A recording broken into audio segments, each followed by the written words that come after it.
Olá, nessa aula eu vou falar de ciência aberta.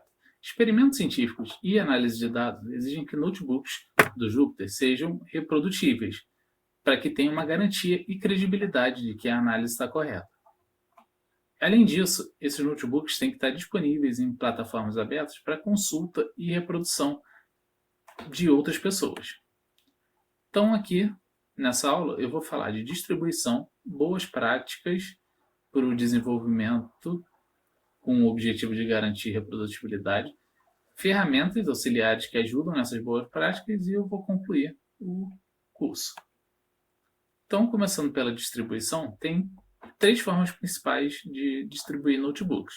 A primeira é a forma pessoal, é ter uma hospedagem pessoal em um domínio próprio, e essa forma dá bastante controle sobre o como e o que vai ser compartilhado, mas ela não é muito boa para experimentos científicos que visam dar acesso de longo prazo aos dados, porque elas exigem que você mantenha essa hospedagem por um longo prazo.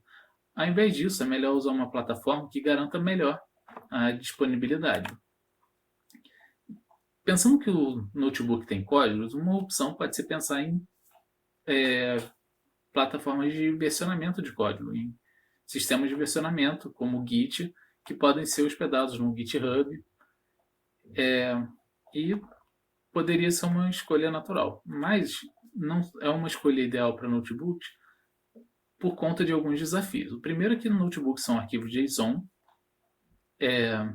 fazer o merge de JSON já não é muito fácil, mas além disso, eles não têm só o código das células, eles têm também o resultado binário das execuções.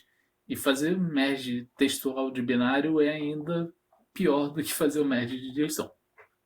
Existem ferramentas que tentam ajudar nessa tarefa, como a NBDime, mas elas exigem que os cientistas tenham experiência nelas e adotem, e ainda assim elas podem induzir algum erro.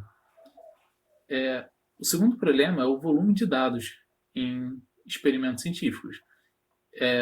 O volume de dados em experimento é muito maior do que o volume que um sistema de versionamento costuma esperar, porque o sistema de versionamento foi feito para código que não costuma ser tão grande em comparação com os dados de entrada de um experimento científico.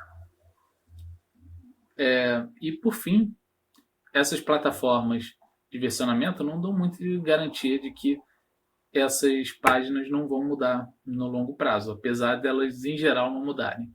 Pode ser que a URL do GitHub, por exemplo, mude com o tempo. E, além disso, por estar no repositório de versionamento, pode ser que os desenvolvedores continuem trabalhando nesse repositório e, com o tempo, o notebook que estava lá tentando garantir a reprodutibilidade deixe de ficar reprodutível. Então, uma opção melhor para isso é usar plataformas de acesso aberto, como Figshare e Zenodo. Essas plataformas foram feitas com a finalidade de compartilhar artefatos digitais científicos e, ao criar um repositório nelas, elas criam um DOI citável, que não vai mudar depois da criação do repositório, com uma licença apropriada, e as plataformas encorajam a documentar como reproduzir. Você pode botar nesses repositórios os notebooks executáveis, scripts e também os dados de entrada e às vezes até mesmo os dados de saída. O Zenodo oferece 50 GB para criação desse repositório de graça e o Figshare oferece 20 GB, mas dá para contactar as plataformas para conseguir uma cota maior. Mas apenas distribuir os notebooks e os dados não é o suficiente para garantir a reprodutibilidade. Então agora eu vou falar de boas práticas que podem ser usadas para isso. As boas práticas são necessárias para notebooks, pois eles permitem a execução de células fora de ordem, mantém estados ocultos que levam a outros problemas de reprodutibilidade, pela própria natureza exploratória das atividades de ciência de dados. Então, um estudo que a gente tentou executar 753 mil notebooks do GitHub em diferentes ambientes, seguindo diferentes ordens de execução, nós observamos que aproximadamente apenas um quarto deles permitem a execução de todas as células. Além disso, apenas 5 a 15% dos notebooks produziram os mesmos resultados em todas as células depois de várias tentativas de normalização, em que a gente inclusive chegou a remover imagens dos notebooks para evitar que um pixel causasse alguma diferença nos resultados. Então, com base nesses dados, eu vou listar 8 recomendações de boas práticas para o desenvolvimento dos notebooks. Então, a primeira, usar títulos descritivos com um conjunto restrito de caracteres. O objetivo dessa recomendação de usar título descritivo é que ele possa ser passado, e o conjunto restrito de caracteres é para funcionar em qualquer sistema operacional, em qualquer sistema de arquivo. O problema é que quando usa um conjunto restrito de caracteres, você afeta a legibilidade do título. Então essa recomendação é acompanhada de uma segunda recomendação de colocar uma célula Markdown no topo do notebook com o título completo, descritivo também, e uma descrição do que o notebook faz. A segunda recomendação é prestar atenção no final do notebook. Nós observamos que vários notebooks tinham bastante atenção no início, com as células Markdown concentradas lá, o código executável também, mas o final do notebook tinha muitas células de código não executadas, tinham células de código vazias, então prestar atenção nisso e remover essas células e ainda colocar uma célula de Markdown no final com uma conclusão dos achados do notebook é importante. A terceira recomendação é abstrair o código e testar.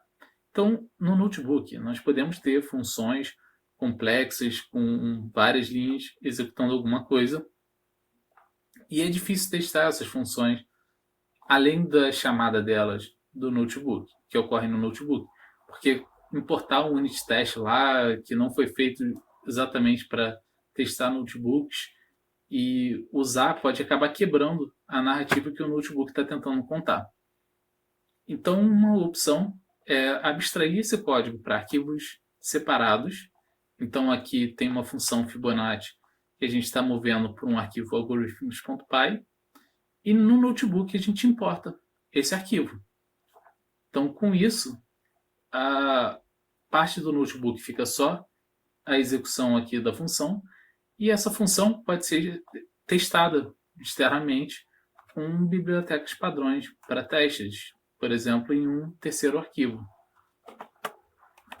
A quarta recomendação é declarar dependências em arquivos para isso, como requirements.txt, pipenv, environment.yaml do Anaconda e outros tipos de arquivos. E o objetivo dessa recomendação é para quando alguém tentar reproduzir o notebook, ele ter exatamente as mesmas versões que foram usadas inicialmente, porque as bibliotecas podem evoluir ao longo do tempo e com essa evolução pode ser que alguma dependência, que alguma funcionalidade quebre a execução e o notebook pode dar erro ao tentar executar de novo numa versão nova, ou pode ser que o notebook produza um resultado diferente por causa dessas evoluções que ocorreram nas bibliotecas. A quinta recomendação é usar um ambiente limpo para testar essas dependências. Então você criou esse arquivo de dependências e precisa verificar se ele representa realmente as dependências do notebook. Então, para isso, dá para usar alguma biblioteca, alguma ferramenta para criar um ambiente isolado, limpo, com as dependências, por exemplo, usando virtualenv, usando conda, usando poultry, usando pipenv, e carregar o arquivo de dependências e tentar executar o notebook para ver se as dependências foram cobertas.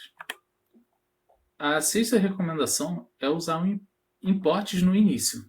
Essa recomendação já é feita pela PEP 8 para colocar os imports do Python no início do script, mas para notebooks ela também é importante, porque com os imports no início, se ocorrer alguma falha de importação ao tentar executar a primeira célula, já dá para corrigir e instalar a versão correta da biblioteca.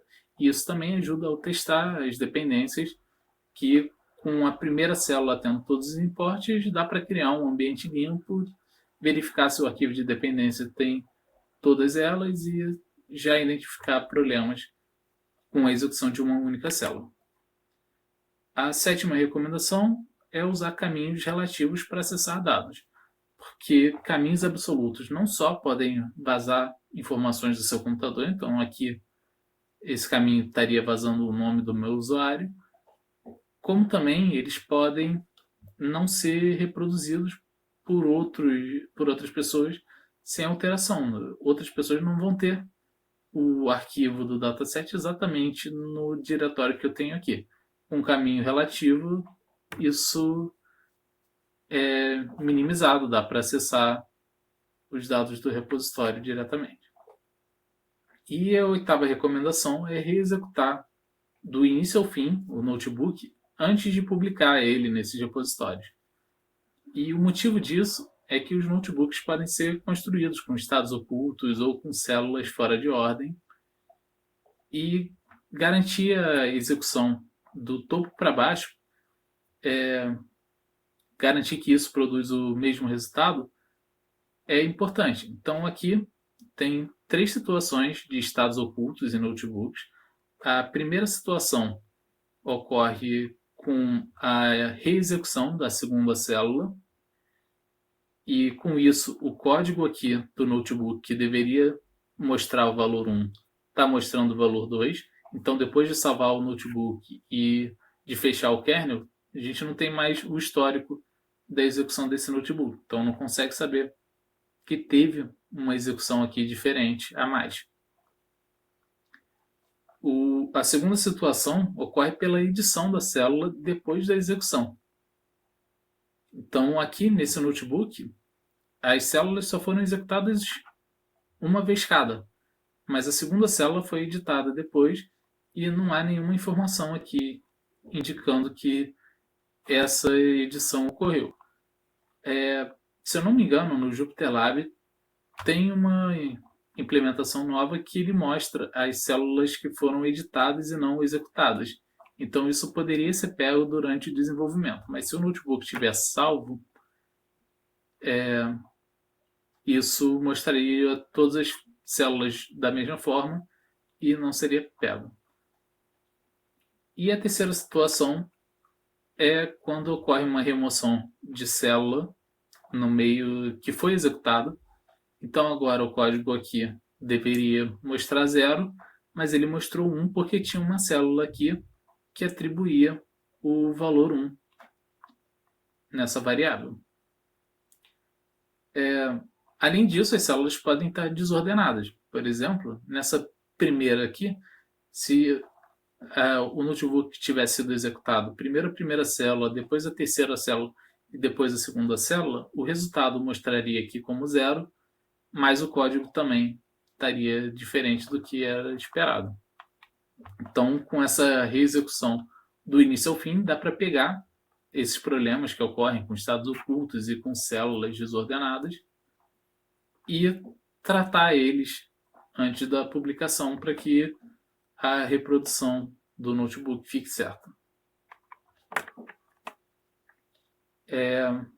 Seguir alguma dessas boas práticas pode exigir um esforço cognitivo grande de estar sempre organizando o notebook. E algumas ferramentas foram propostas para diminuir esse esforço e melhorar a qualidade e reprodutibilidade. Eu vou passar rapidamente por elas aqui agora. Então, a primeira delas é Julinter, que é uma extensão para o JupyterLab de linting de notebooks que tenta auxiliar a seguir 7 dessas 8 práticas a partir de recomendações durante o desenvolvimento. A única que ela não segue é a de sugerir modularização dos notebooks. A segunda ferramenta é a NBSafety. A NBSafety funciona de forma semelhante ao Julinter, mas só reconhece e recomenda a correção de estados ocultos e notebooks desordenados.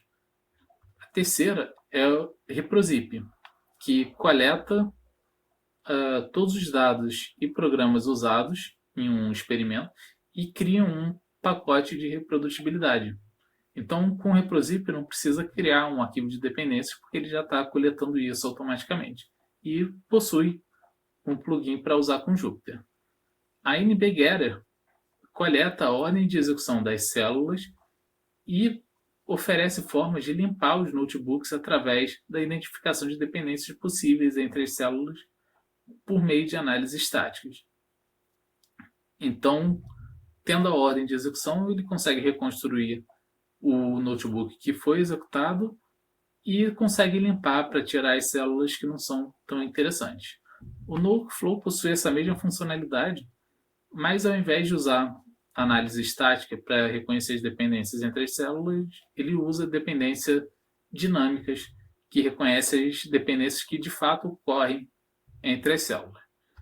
Por fim, o Osiris pega um notebook já salvo, com o kernel fechado, e ele tenta reconstruir a ordem de execução através da análise de dependências entre variáveis. E com isso ele consegue uma alta taxa de reprodutibilidade. Então, concluindo aqui o curso, nesse mini curso a gente introduziu o Jupyter para a realização de projetos de ciência de dados. Nós apresentamos como preparar, explorar e visualizar os dados para a ciência de dados e terminamos com conceitos avançados de Jupyter e reprodutibilidade. E apesar de todos os conteúdos apresentados, diversos aspectos de notebooks não foram abordados devido à amplitude de utilização. Dentre eles, nós não falamos de atualização de dados que interferem em cálculos, análise e resultados de projetos de ciência de dados. Nós não falamos de APTIs, que são o uso de notebooks para criar aplicativos web leves, interatíveis e reprodutivos. Nós não falamos de reatividade, que são notebooks que tentam aproximar o uso de planilhas. Então, nesses notebooks reativos você tem uma variável e se você atualizar essa variável, ele atualiza todas as células que dependem dessa variável. E nós não discutimos questões de ética que precisam sempre ser discutidas em pesquisas orientadas a dados.